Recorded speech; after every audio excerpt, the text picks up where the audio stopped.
पूर्णिमा से पहले कोई भी पदयात्रा शुरू ना करे। ये मैसेज आप सभी आगे भी फॉरवर्ड कर दें। जो भी भक्त पदयात्रा करना चाहते हैं दरबार में, तो कृपया करके पूर्णिमा तक इंतजार करें, वेट करें पूर्णिमा तक। पूर्णिमा के बाद जब पूरी गाइडलाइंस आ जाएंगी, उसके तहत ही अपनी पदयात्रा को आपको प्रारंभ करना है।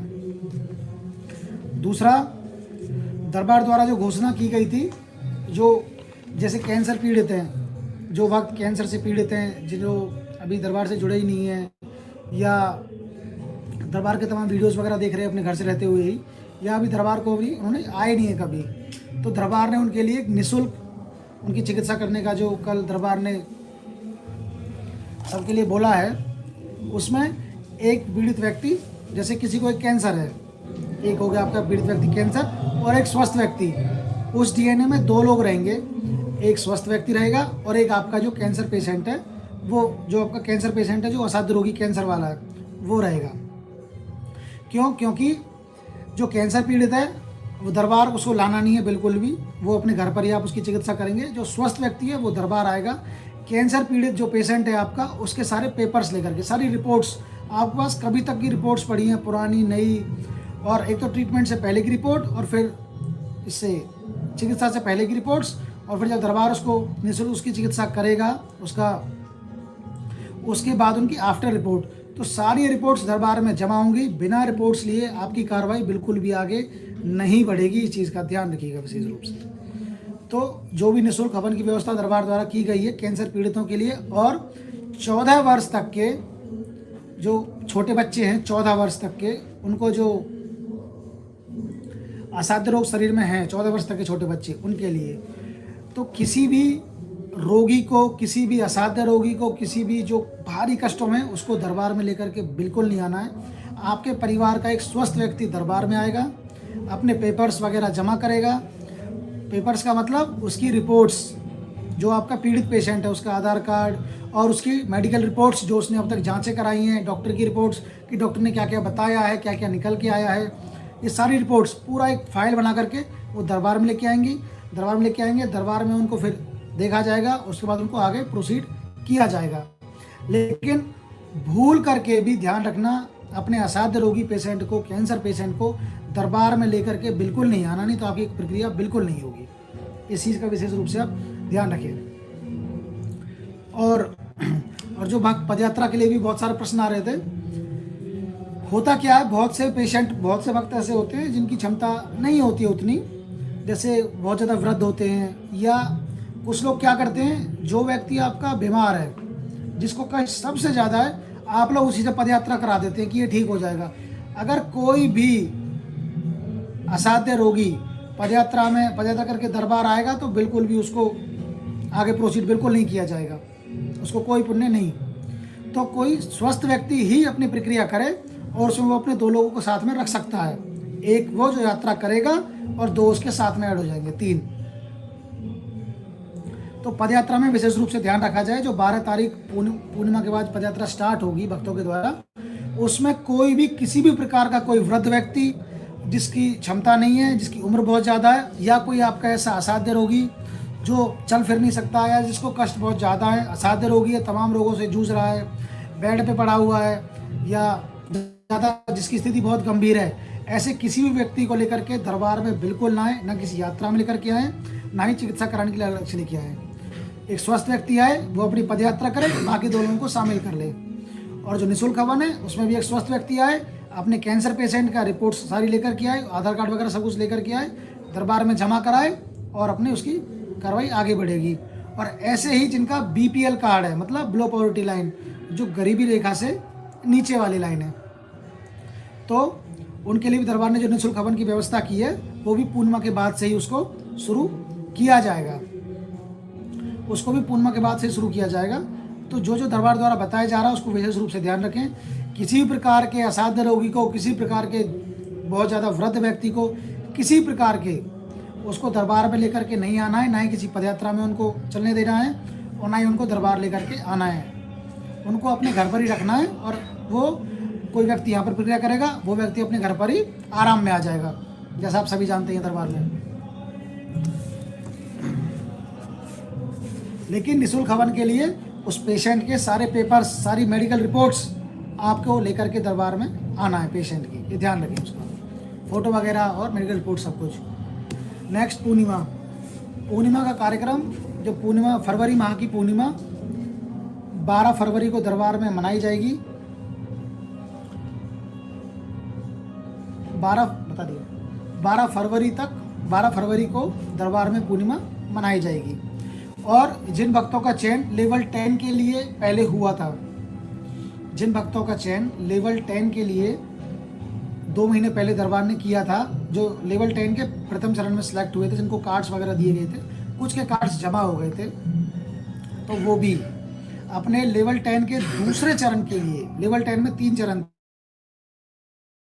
दूसरे चरण के लिए वो भक्त भी अपना 11 तारीख को 10 बजे तक दरबार में हर हालत में उपस्थित हो जाएंगे। ध्यान रखें, लेवल 10 का जिनका भक्त हुआ, लेवल 10 में जिन भक्तों का चयन हुआ था, वो सभी भक्त 11 तारीख को दोपहर को 10 बजे तक सुबह दरबार में उपस्थित हो जाएंगे, आपको लेवल 10 के सेकंड चरण में आपका सिलेक्शन चयन होने के लिए। और जिन भक्तों को बाबा से मंत्र दीक्षा लेनी है, वो सभी 12 तारीख को सुबह 10 बजे तक जरूर आ जाए, जिनको मंत्र दीक्षा लेनी है, मंत्र दीक्षा। और बाकी जो तंत्र दीक्षा के लेवल 1, लेवल 2, लेवल 3, लेवल 4, वो अपना 12 से 13 तक में फिनिश हो जाएगा। तो 13 तारीख तक सारी प्रक्रियाएं दीक्षा की पूरी हो जाएंगी।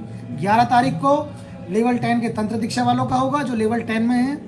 12 तारीख को मंत्र दीक्षा, और 12 की कंप्लीट मंत्र दीक्षा हो जाएगी। उसके बाद 13 तारीख को जो level 1, level 2, level 3, level 4, level 5, level 6, इनका चयन 13 तारीख को होगा। लेकिन लेवल 10 वालों का चयन 11 तारीख को ही होगा, इसका विशेष रूप से ध्यान रखेंगे सभी भक्त।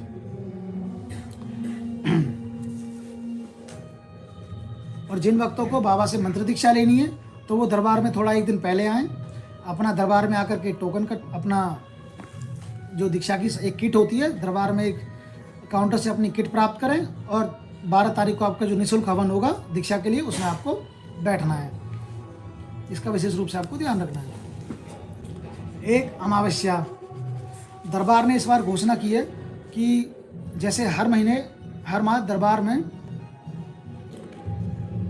अमावस्या का कार्यक्रम दरबार में मनाया जाता है, तो अगली बार से अमावस्या का उत्सव दरबार में नहीं मनाया जाएगा। फिर से ध्यान दें,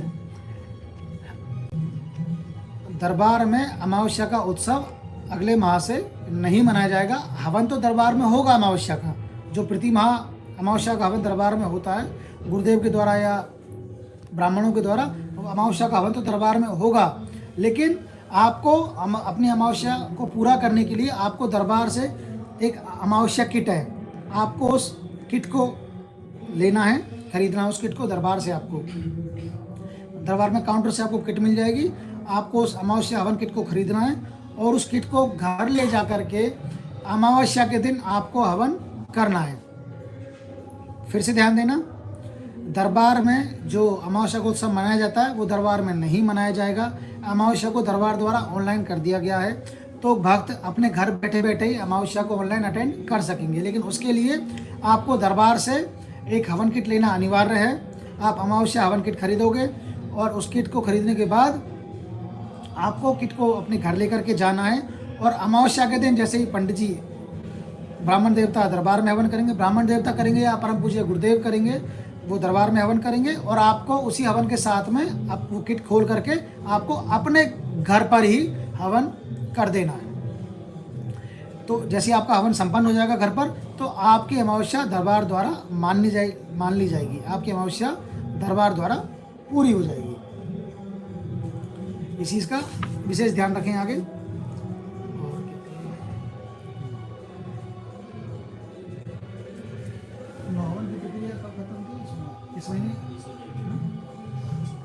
और जो दरबार में जो प्रक्रिया पहले से चली आ रही थी, 9 हवन की प्रक्रिया, उस प्रक्रिया को केवल इस महीने, वो प्रक्रिया अभी आपकी यथावत रूप से रहेगी इस महीने, और 1 मार्च से 9 हवन की प्रक्रिया दरबार में बंद हो जाएगी। जो 9 हवन वाली प्रक्रिया है, वो प्रक्रिया बंद हो जाएगी। वनडे की प्रक्रिया यथावत रूप से चलती रहेगी। पदयात्रा दरबार ने खोली दी है पूर्णिमा के बाद से, लेकिन जो नौ हवन की प्रक्रिया है उसको दरबार द्वारा बंद कर दिया जाएगा 1 मार्च से। तो जिन भक्तों को भी ये प्रक्रिया, जिनकी अधूरी प्रक्रिया है, जो 2 हवन कर चुके हैं, 1 हवन कर चुके हैं, 5 कर चुके हैं, 6 कर चुके हैं,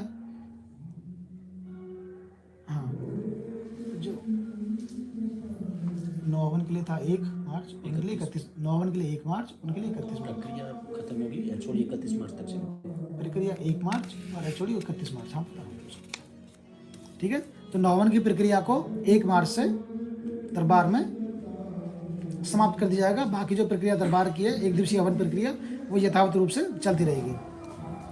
और एक सूचना और, जो एचओडी दरबार द्वारा जो प्रक्रिया, दरबार द्वारा जो छूट दी जा रही थी 61,000 रुपये की वनडे प्रक्रिया में जो छूट दी जाती थी, उसको 31 मार्च तक के लिए लास्ट रखा गया है। तो जिन भक्तों को भी जो भक्त अपना 9 हवन करके, 9 हवन आरोग्य करके अपनी दीक्षा ले चुके हैं बाबा से, और आपको वनडे करना है, तो दरबार द्वारा आपको 61,000 रुपये की छूट दी जाती रही है, वो 31 मार्च तक मान्य है। 31 मार्च के बाद जो ये छूट था ये बंद हो जाएगी।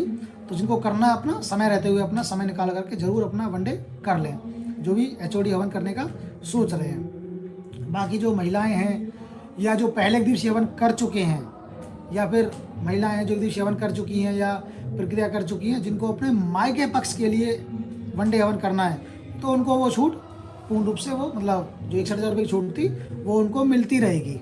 और जो दोबारा वनडे करना चाहेंगे बाद में भी, तो जो पहले वनडे कर चुके हैं तो उनको भी छूट वो मिलती रहेगी। लेकिन जो 9 हवन आरोग्य कर चुके हैं और उसके बाद अब आपको एचओडी करना है, तो उनके लिए 31 मार्च तक आखिरी डेट है, उस तक अपना वनडे कर लेंगे उससे पहले। और जो बीपीएल कार्ड धारक हैं उनके लिए भी, जो बीपीएल, बार मैसेज आ रहा है बीपीएल कार्ड धारक, तो उनके लिए भी पूर्णिमा के बाद से जो निःशुल्क हवन की व्यवस्था है वो दरबार द्वारा प्रारंभ कर दी जाएगी। तब तक अपने पेपर्स वगैरह अपने सब रेडी रखेंगे और अपना एक स्वस्थ व्यक्ति को दरबार में आपको भेजना है। उनके पेपर्स जमा होंगे, उनको पूरा गाइड किया जाएगा, पूरा बताया जाएगा, उनको फॉलोअप किया जाएगा, उनसे आपको आपके नंबर्स वगैरह लिए जाएंगे, आपको दरबार से नंबर्स दिए जाएंगे। आप लगातार टचअप में रहोगे कि कोई भी क्या रिपोर्ट है, क्या अपडेट है, सब कुछ आपसे समय रहते लेते रहेंगे। दरबार आपसे लेता रहेगा, आपसे पूरा टच में बना रहेगा। और कुछ, और एक हवन जो काफ़ी समय से भक्तों के उसमें था, भक्त जिसके यहाँ कर रहे थे, स्वर्ण लक्ष्मी कुबेर हवन, उसको भी इस पूर्णिमा के बाद से, जो स्वर्ण लक्ष्मी कुबेर हवन है, उसको भी इस पूर्णिमा के बाद से प्रारंभ कर दिया जाएगा। तो जिन भक्तों को वो किट प्राप्त करनी है, तो इस पूर्णिमा के बाद से आप किसी भी काउंटर से अपनी किट प्राप्त कर सकते हैं। और किट का वो हवन कैसे कैसे करना, वो जब दरबार में आओगे तो आपको सूचना दरबार द्वारा दे दी जाएगी पूरी, उसके लिए आप निश्चिंत रहिए। तो जितनी भी सूचनाएं आप सभी को दी गई हैं, सभी सूचनाओं को अच्छे से ग्रहण करें, सभी सूचनाओं पे पूरा ध्यान दें और ध्यान रखें, अफवाहों पर बिल्कुल ध्यान नहीं देना है। और विशेष रूप से आप एक सभी से विनती हाथ जोड़ करके, पदयात्रा में और दरबार की किसी प्रक्रिया को करने के लिए किसी भी असाध्य रोगी को दरबार में लेकर के बिल्कुल नहीं आना, इस चीज़ का विशेष ध्यान रखें।